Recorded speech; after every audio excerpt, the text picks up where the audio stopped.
La saison 1, tu avais une espèce d'adolescence, Ouais. et là, Ouais, tu as c'est vraiment vrai. le passage à l'âge adulte. Il fallait envoyer du lourd, comme vous avez dit. Et moi, c'est tout ce que j'aime. Les hommes ou la terre. Voilà. Et là, on Les élargit hommes ou le la débat terre. de ouf. Ouais. Et là, tu peux même faire un truc géopolitique. Attention. Waouh. Le personnage de Ben, c'est un garçon qui court après ses rêves, ses envies, mais il est rattrapé par ses démons. Il a une grande sensibilité parce que, en fait, on se rend compte qu'il est très, pas fleur bleue, je dirais pas ça, mais il est très romantique. Donc, il est facilement émoustillé, il tombe facilement amoureux. Et en même temps, il y croit toujours. Et cette candeur est assez touchante. Et effectivement, là, de plus en plus, ça va un petit peu se gâter dans cette saison 2 parce que il va moins penser aux autres, il va un petit peu oublier les autres et il va se recentrer sur quelque chose qu'il a besoin de régler. Merci. Avec son père, son histoire personnelle, ouais. Ruben, c'est un énorme excessif, mais qui travaille pour mettre en image ses excès. Donc ça, c'est le kiff. C'est un gars, il faut que tout soit extraordinaire à chaque minute. Donc c'est un mec qui va mourir très jeune. Parce que un esthète, quoi. Il a un goût ouf. Mais donc, du coup, il a beaucoup de goût, surtout sur le plan, la lumière, le cadrage, sur le décor, les costumes, le truc. Donc en gros, t'as l'impression qu'il est en train de faire un tableau. Donc vraiment, c'est un peu ça. Donc tu le vois toujours occupé à... Attends, machin. Et après, une fois que le tableau il est fait, il aime aller dans le jeu et voir comment il peut se passer un truc dans la scène entre les comédiens. Donc il faut qu'il se passe un truc visuellement, il faut qu'il se passe un truc humainement. En fait, il faut qu'il se passe quelque chose tout le temps.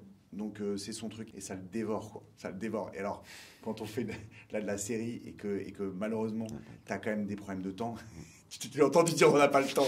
Bah, c'est terrible parce qu'en fait, quand tu as cette volonté, cette exigence, c'est vrai que tu veux avoir le temps aussi qu'il se passe des trucs que tu n'as pas contrôlés. Donc il encadre tout, il veut qu'il y ait des moments, il y a des accidents. Et en fait, pour tout ça, il faut du temps.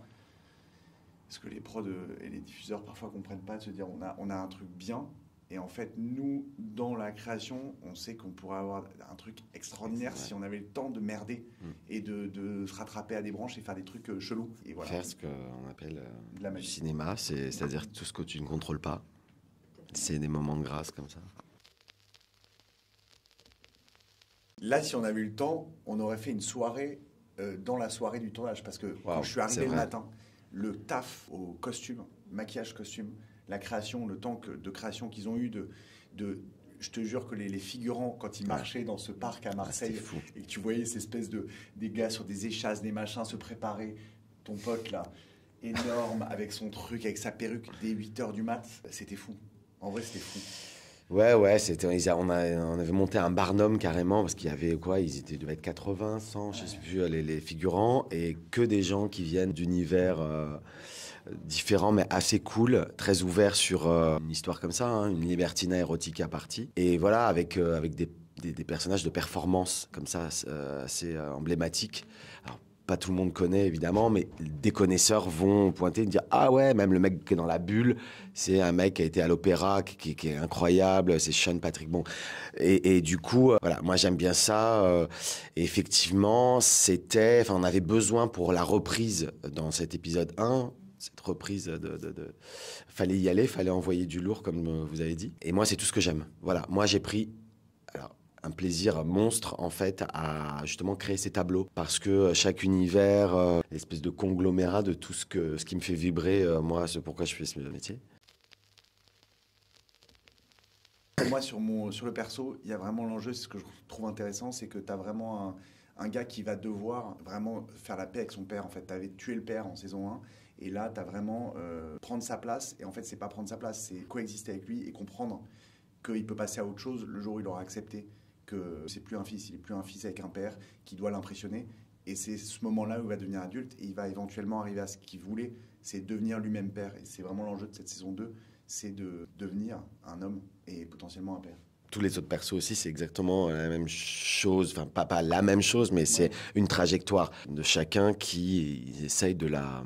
Et on dirait que la saison 1, tu avais une espèce d'adolescence, et là, tu as vraiment le passage à l'âge adulte. Et c'est ce qui fait que la série, cette saison 2, un peu plus mature, enfin un peu plus... Ben, avec tous les autres, ça va se gâter. Et puis au final, qu'est-ce qui est le plus fort? L'amitié? Ou pas? Ou la terre. Ou la Terre. C'est ça, les hommes ou la Terre. Voilà. Et là, on Les élargit hommes ou le la débat Terre. de ouf. Ouais. Et là, tu peux même faire un truc géopolitique. Attention.